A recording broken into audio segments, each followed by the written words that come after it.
Perhaps maybe the northern governors coming together to say that they prohibit spare parts trading in the north. Does it hold water? Does it hold water for a northern governor to come and state expressly that he now prohibits spare parts trading in the north? So when the Minister of Justice and the Attorney General of the Federation wades into a matter such as this, that has some political undertones, and then becomes a politician himself, whereas he should be a neutral arbiter, he actually has inflamed the tensions within the country, hence the uproar. Also, by speaking in the manner that he did, he has appeared to favor or show some level of ethnic bias by his comments, and that is unfortunate.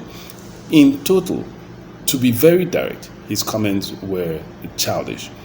If the Attorney General of the Federation has an issue with the pronouncement by the southern governors that they've banned open grazing, he should review the Constitution of the Federation of the Federal Republic of Nigeria.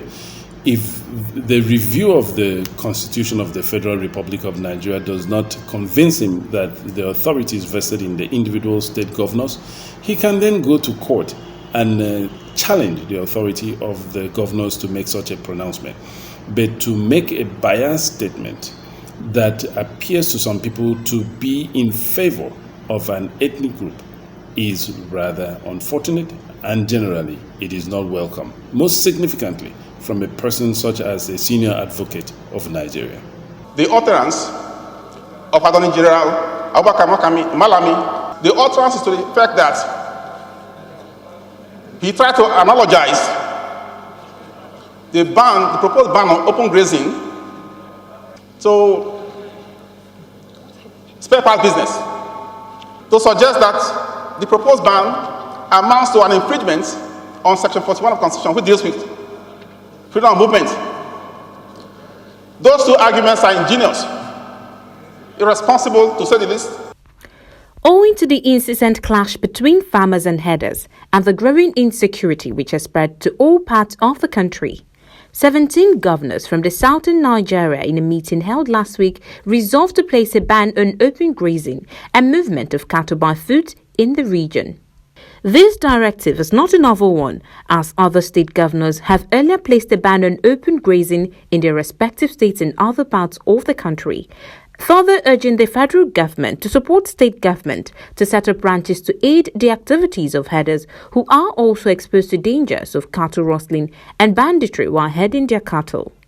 Reacting to the ban, the Attorney General of the Federation and Minister of Justice Abubakar Malami disagreed with the governors, stating that their decision was against the constitutional right of freedom of movement of other Nigerians who are herders. Speaking further on the ban, the Attorney General had said placing a ban on open grazing in the South is tantamount to banning the sale of spare parts by Southerners in the North, a statement which has earned him several backlash on social media. While reacting to the statement made by the Attorney General of the Federation, Dr. Asukwo Mendie Archibong, an attorney at law and former presidential candidate of the Nigeria for Democracy Party in 2019, in an interview with Roots TV, had this to say. You can't compare the activities of the spare parts dealers to that of the cattle herders. For one, when you talk about the spare parts dealers, we are talking about, it is a dog whistle for the Igbos, who are actually engaged in legitimate business wherever they settle. They pay taxes, they rent homes, they also rent shops and engage in this business and become valued members of the society and community in which they have decided to settle in. I'm not saying that the herders are not valued members of the society, but they generally do not settle and they are transient in nature, and their business is dependent on actually using up the private resources of the people in the local communities that they pass through. And that leads to the violence and conflict that we have, most significantly between the herders and the farmers in that location. The Attorney General was saying banning open grazing is like banning the sale of spare parts. Again, this comparison with profound respect is grossly misleading, because spare part dealers are stationed in markets in the country, and I expect the Attorney General and all Nigerians to join forces with the governor, to collaborate with the governors, so that we can put an end to reckless killings by AK-47 bearing people. When you talk about the legality of the ban on open grazing, you have to, first of all, ask yourself, what does the Constitution say? And in who is the authority of the land vested in? The authority speaks under the Land Use Act as to who has the authority of land in the Federation of Nigeria, and that is clearly vested in the individual state governors of the Federation. So if the Attorney General of the Federation has an issue with the pronouncement by the southern governors that they've banned open grazing, he should review the Constitution of the Federation of the Federal Republic of Nigeria.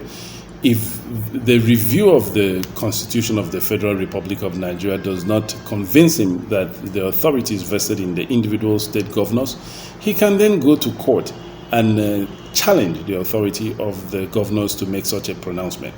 But to make a biased statement that appears to some people to be in favor of an ethnic group is rather unfortunate, and generally it is not welcome, most significantly from a person such as a senior advocate of Nigeria.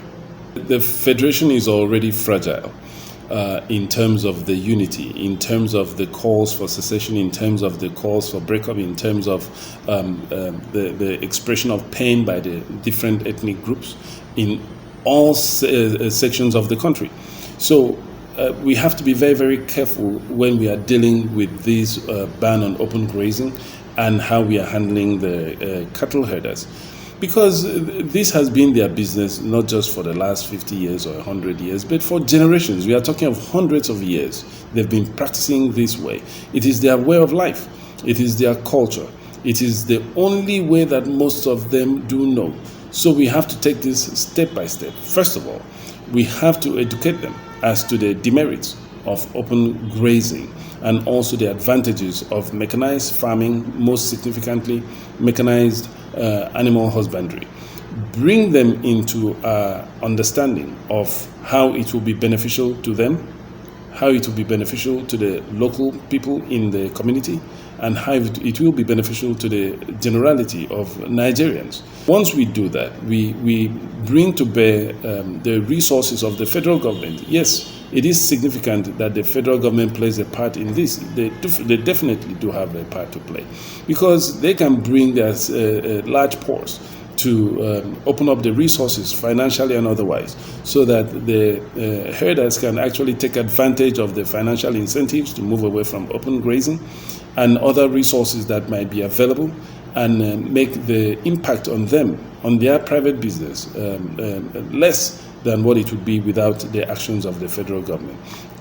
And let's also remember that the federal government has the monopoly of policing in the Federation of Nigeria. So they will also have the sole responsibility to enforce the ban on open grazing in such a manner that it is just to the members of the local community, it is just to the herders, it is also just to the farmers in each of the community that has been affected.